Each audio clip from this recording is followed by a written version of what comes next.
PMPDA Seminar, HD to 35mm. Very informative ang seminar, kaya attentive ang mga participants. Ang video cam pala with tape storage ay pang video lang ang output na 640 by 480 ang frame size.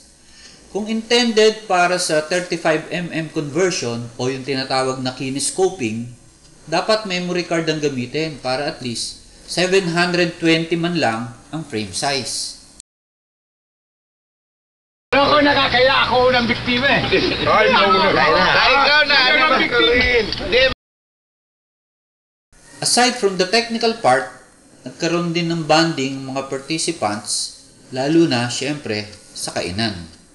And speaking of kainan, kapag wala palang saging, ay pwede na ring substitute ang suman. Nalaman din ng lahat that smoking is a good substitute for insect spray. Very interesting din na makita ang wildcat o yung tinatawag na musang. Take note, yung itim na may buntot ang musang ha. Okay talaga ang grupo kasi walang pastar. Dahil ang only star ay ang starfish.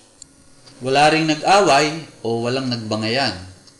At ang mga nagharutan lang ay mga aso at mga pusa. Magpaliwanag oh, dito ako magpaliwanag. Parang kinalapit ko lang. Okay ang lugar.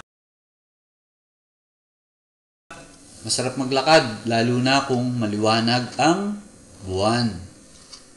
Pero kung may kidlat,